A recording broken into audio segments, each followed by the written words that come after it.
মানুষ মারা যাবার পর কবরের প্রথম রাতেই শুরু হয় এক ভয়ঙ্কর অথচ নিশ্চিত এক বাস্তবতা, যা সবার জীবনেই ঘটবে। ফেরেশতারা তখন কি করে? লাশ কি সব অনুভব করতে পারে? আর সেই প্রথম রাত রহমতের হবে নাকি আযাবের? আজকের এই ভিডিওতে আমরা জানব মৃত্যুর পর কবরের প্রথম রাতের সেই চমকে দেওয়া সত্য। মাটির ওপরে তখন হয়তো ভোরদুপুর, পড়ন্ত বিকেল অথবা গভীর রাত, কিন্তু ৩.৫ হাত মাটির নিচে এই ছোট্ট গর্তটার ভেতর কোনো দিন বা রাতের হিসেব নেই। এখানে শুধুই এক অনন্ত ঘুটঘুটে অন্ধকার। মৃত মানুষটার উপর মাত্রই বাঁশ আর চাটাই বিছিয়ে মাটি দেওয়া শেষ হয়েছে। যে আপনজনেরা তাকে ছাড়া এক মুহূর্তও থাকতে পারত না, তারা সবাই এখন ওপরে দাঁড়িয়ে আছে। মৃত মানুষটি কিন্তু তখন সব বুঝতে পারে। সে এই অন্ধকারের ভেতর শুয়ে শুয়ে ওপরের সব শব্দ শুনতে পায়। একটু পরেই শুরু হয় সেই ভয়ঙ্কর মুহূর্ত, চিরবিদায়ের মুহূর্ত। আমাদের প্রিয় নবী হজরত মুহাম্মদ সাল্লাল্লাহু আলাইহি ওয়াসাল্লাম বলেছেন, মৃত ব্যক্তিকে কবরে রাখার পর যখন তার সঙ্গীরা ফিরে যেতে থাকে, তখন মৃত ব্যক্তি তাদের পায়ের জুতোর আওয়াজ স্পষ্ট শুনতে পায়। তার সবচেয়ে আদরের সন্তান, প্রাণের চেয়ে প্রিয় জীবনসঙ্গী, বন্ধু-বান্ধব সবাই একে একে তাকে এই মাটির গর্তে ফেলে রেখে চলে যাচ্ছে। মানুষটা হয়তো চিৎকার করে ডাকতে চায়, ও আমার আদরের সন্তান, আমাকে এই ঘুটঘুটে অন্ধকারে একা ফেলে তোমরা কোথায় যাচ্ছ? আমাকে একটু আলো দিয়ে যাও, আমাকে তোমাদের সাথে নিয়ে চলো।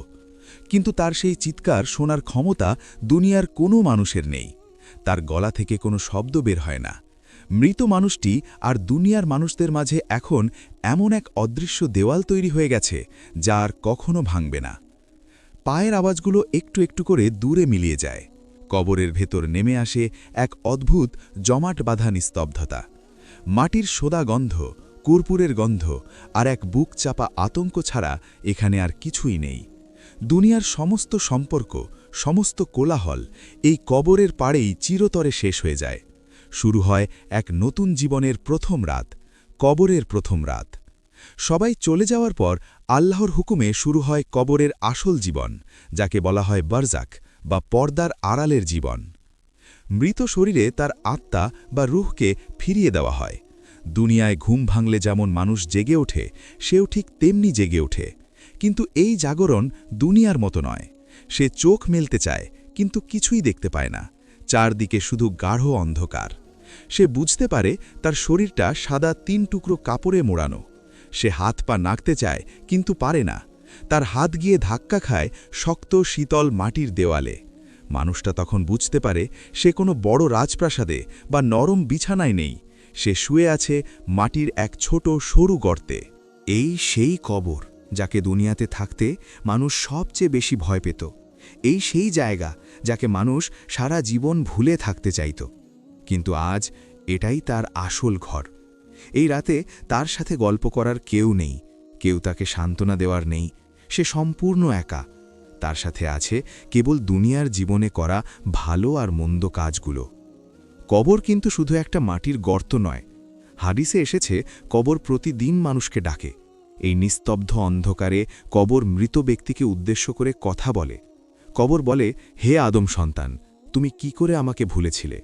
আমি একাকিত্বের ঘর, আমি অন্ধকারের ঘর, আমি পোকামাকড়ের ঘর।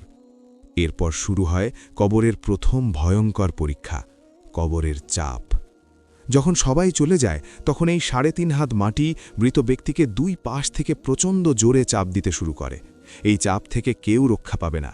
কিন্তু এই চাপের অনুভূতি সবার জন্য একরকম হয় না।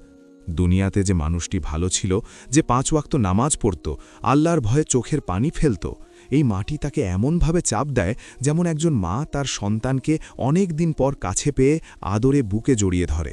এই চাপে তার কোনো কষ্ট হয় না, বরং তার মনে হয় সে পৃথিবীর সবচেয়ে নিরাপদ আর শান্তির জায়গায় আশ্রয় পেয়েছে। কিন্তু যদি মানুষটি দুনিয়াতে আল্লাহকে ভুলে গিয়ে থাকে, নামাজ না পড়ে, মানুষের হক মেরে খায়, অহংকার আর পাপে ডুবে থাকে, তবে এই মাটি তার জন্য হয়ে ওঠে এক ভয়ঙ্কর আযাব।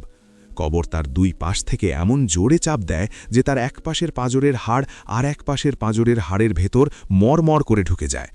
মানুষটি চরম ব্যথায়, যন্ত্রণায় চিৎকার করে ওঠে। তার সেই ভয়ানক আর্তনাদ জিন আর মানুষ ছাড়া দুনিয়ার সমস্ত প্রাণী শুনতে পায়। কবরের এই চাপ আর নিস্তব্ধতার মাঝেই হঠাৎ করে কবরের পরিবেশ আবার বদলাতে শুরু করে। মাটি যেন থর থর করে কাঁপতে থাকে। অনেক দূর থেকে গুরুগম্ভীর একটা আওয়াজ, ঠিক যেন মাটি ফুঁড়ে ধেয়ে আসছে। শোঁ শোঁ এক অদ্ভুত শব্দে মৃত মানুষটার আত্মা কেঁপে ওঠে। তারা আসছেন।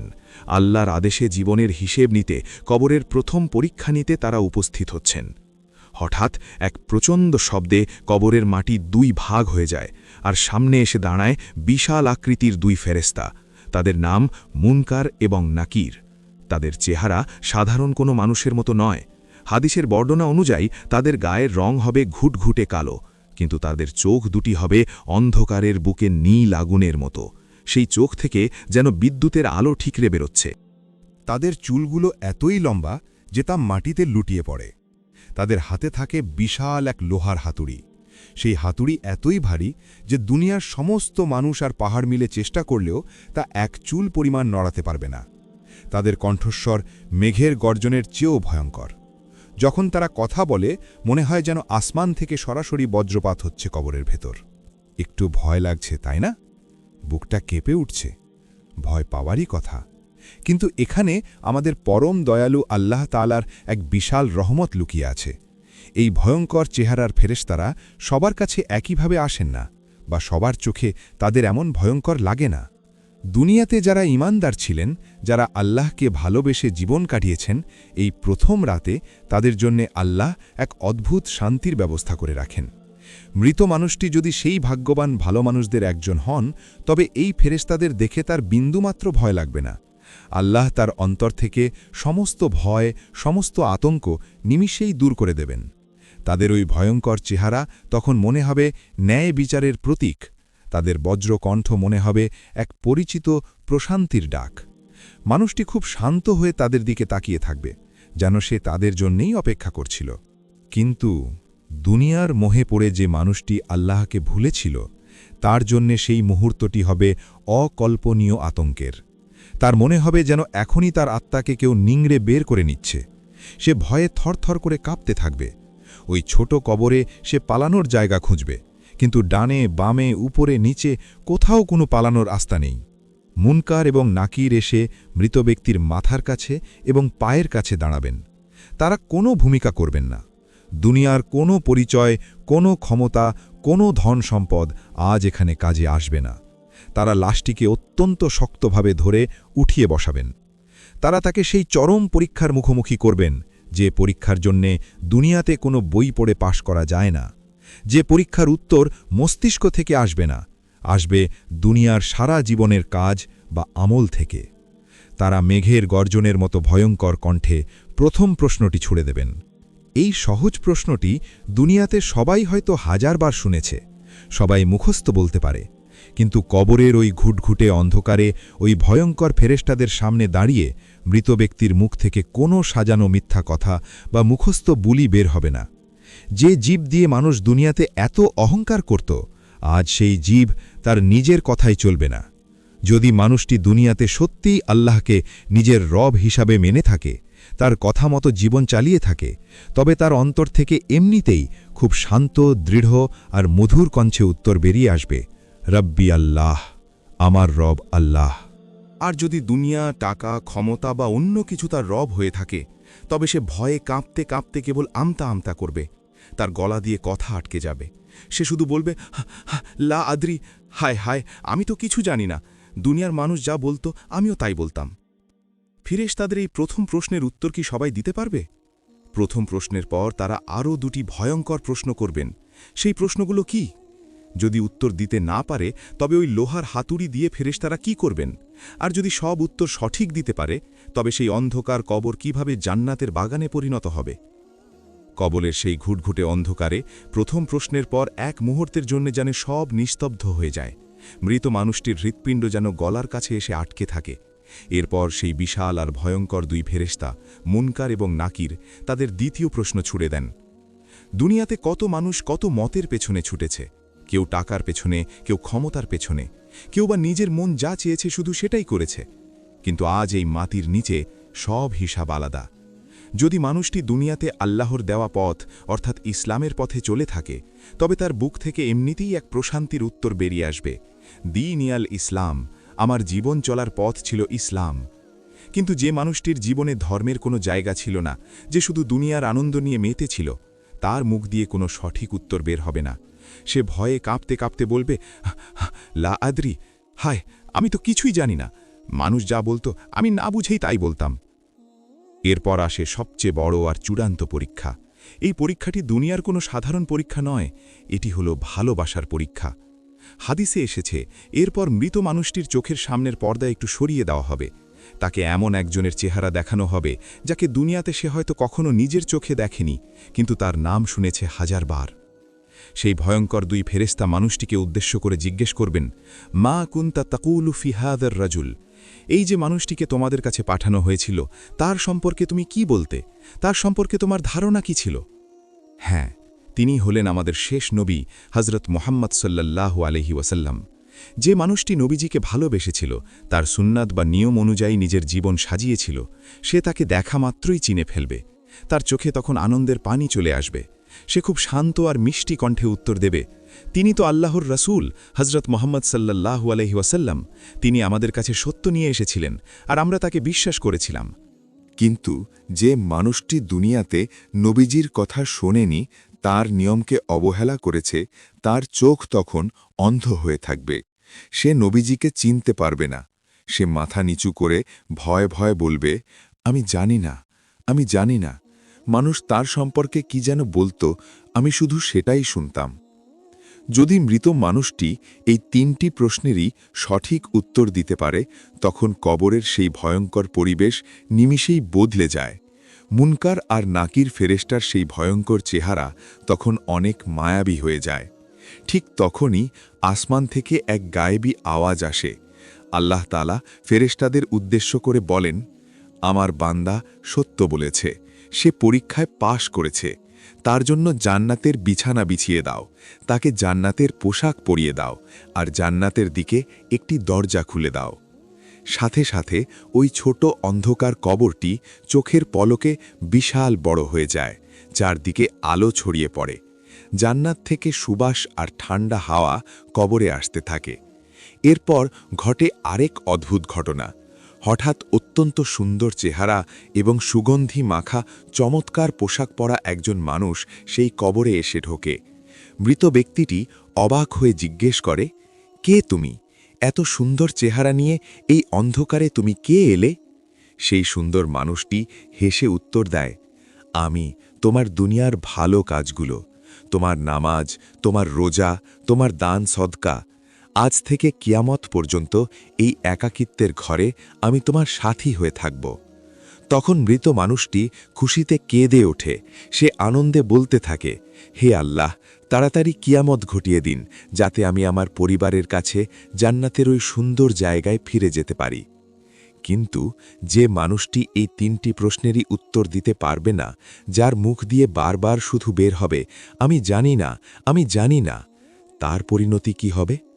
আসমান থেকে তখন এক ভয়ঙ্কর ঘোষণা আসবে।